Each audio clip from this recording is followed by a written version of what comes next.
নমস্কার বন্ধুরা, cook with প্যালের আরেকটা নতুন পর্বে আপনাদের সকলকে স্বাগত। আজকে পারফেক্ট মেজারমেন্ট সহ পারফেক্টলি কী করে পেপার ডোসা তৈরি করতে হয় সেটাই দেখাবো। তো এর জন্য দেখুন, মোটা আতপ চাল 3 কাপ আর 1 কাপ পরিমাণ বিউলির ডাল, আর সঙ্গে 1 চামচ পরিমাণ মেথি সারা রাত ভিজিয়ে রেখে একটু জলের সাহায্যে এটাকে মিক্সিতে পেস্ট করে নেব। দেখুন এই ধরনের ঘনত্বটা আসবে। আর এখানে দেখুন সব রকমের শীতকালীন সবজি, গাজর, বিনস, মটরশুঁটি, আলু, সমস্ত কিছু, ব্রকলি সব কিছু নিয়ে নিয়েছি। আর এখানে এটা হিং। তো হিং আমি এখানে সর্ষে, কাঁচা লঙ্কা, যদি কারিয়া পাতা থাকে তো অবশ্যই কারি পাতা আপনারা দেবেন।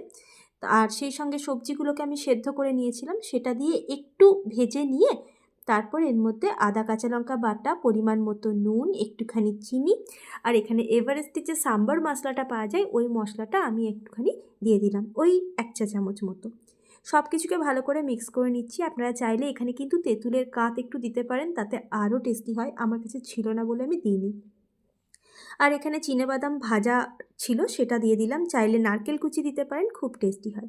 আর এরকম বেগুনের একটা বোটা দিয়ে অল্প কয়েক ড্রপ তেল দিয়ে আমি প্রথমে প্যানটাকে একটুখানি ভালো করে গ্রিস করে নিলাম। তারপরে এখানে একটু জল দিতে হবে, আর সেটাকে এরকমভাবে টিস্যু দিয়ে মুছে দিতে হবে বা কোনো কাপড় দিয়ে।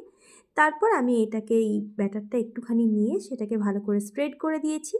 আর আমি সাইড থেকে দিয়ে দিলাম একটুখানি পরিমাণ ওই তৈরি করে রাখা পুরটা। দেখুন সাইডটা ছেড়ে আসছে, যখন এরকম ছেড়ে আসবে দেখবেন নিজের থেকেই এটা হবে। তার আগের থেকে কিন্তু কোনোভাবে খুন্তি চালাবেন না, তাহলে জিনিসটা নষ্ট হয়ে যাবে। আর এরকম ব্রাউন স্পট যেই ধরে আসবে অমনি কিন্তু এটাকে খুব সহজেই দেখবেন এরকমভাবে উল্টে দেওয়া যাচ্ছে। তো এটাই ফার্স্ট ধোসা। তো কেমন লাগছে দেখুন, একদম মুচমুচে কুড়মুড়ে এই ধোসাটা কিন্তু খেতে হয়, খুব ভালো লাগে আর শরীরের পক্ষেও কিন্তু খুব ভালো। আবারও একই প্রসেস মেনটেন করে আমি আবারও আরেকটা ধোসা বানিয়ে নিচ্ছি। যেহেতু আমার প্যানটা একটু ছোট, তাই সাইজটা একটু ছোট হবে। তো আপনারা চাইলে কিন্তু বড় প্যানে বড় ধোসা বানাতে পারেন।